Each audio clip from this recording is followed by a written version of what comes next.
அமித்ஷா வரும் வேளையில் இப்படியா நடக்க? சல்லி சல்லியா நொறுக்கிட்டாங்களே, தலையில் கை வைத்த ஸ்டாலின். நேற்றைய தினம் முதல்வர் ஸ்டாலின் தமிழகத்திற்கு நாடாளுமன்றத்தில் மக்கள் தொகை அளவை காரணம் காட்டி அனைத்து கட்சி கூட்டத்திற்கு மார்ச் 4ஆம் தேதி அழைப்பு விடுத்திருந்தார்.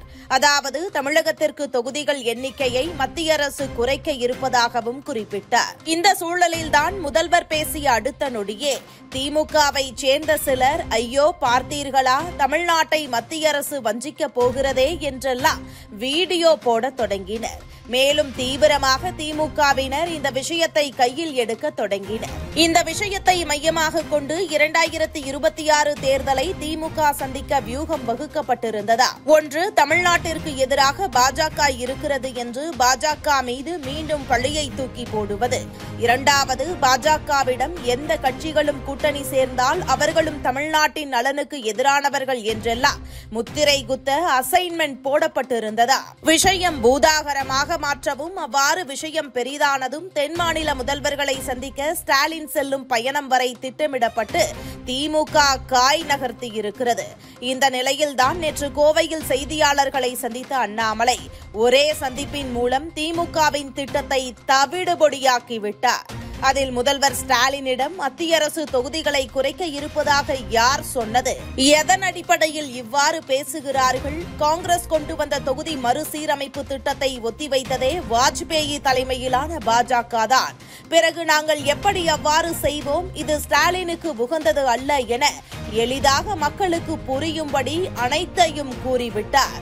ஏற்கனவே திமுக மும்மொழி விஷயத்தை மையமாக கொண்டு 2026 தேர்தலை கட்டமைக்க ஹிந்தி எதிர்ப்பு போராட்டத்தை தூபம் போட்டது.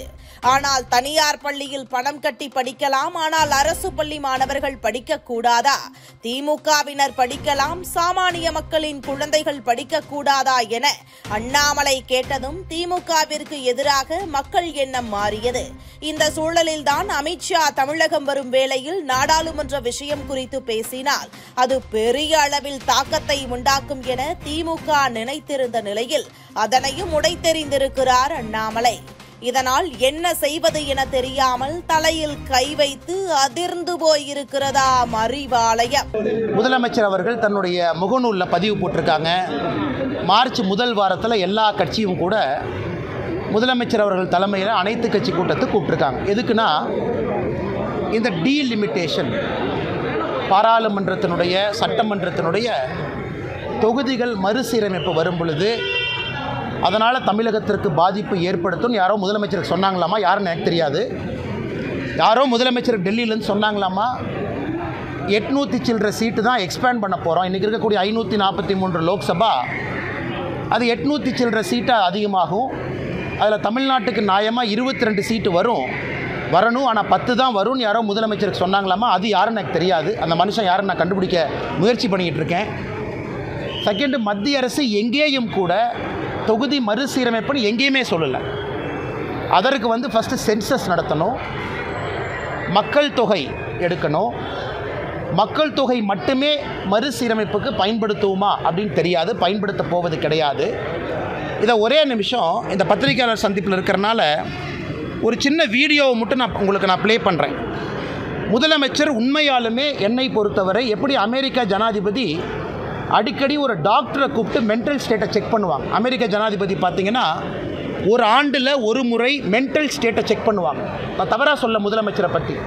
ஒரு மருத்துவர் சர்டிஃபை பண்ணி டாக்குமெண்ட்டை வெளியிடுவாங்க. American president is fit to lead America. இன்றைக்கி முதலமைச்சருடைய இந்த முகநூல் பதிவை பார்த்த பிறகு எனக்கு கொஞ்சம் சந்தேகமாக இருக்குது. முதலமைச்சர் அவர்கள் ஃபிட் டு லீட் தமிழ்நாடா அப்படிங்கிற சந்தேகம் எனக்கு இருக்குது.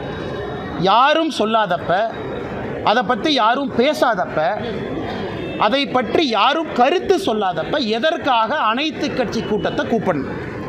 இது பிரதமர் அவர்கள் கொஞ்ச நாளைக்கு முன்னாடி பேசுகிற வீடியோ. நான் ப்ளே பண்ணிட்டு சொல்கிறேன், கொஞ்சம் தயவு செஞ்சு கவர் பண்ணுங்கண்ணா.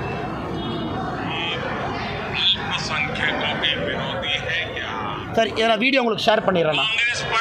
இது நம்முடைய பாரத பிரதமர் நரேந்திர மோடி அவர்கள் சமீபத்தில் பேசும்போது என்ன சொல்கிறாங்கன்னா, காங்கிரஸ் தொகுதி மறுசீரமைப்பை பற்றி பேசுகிறாங்க.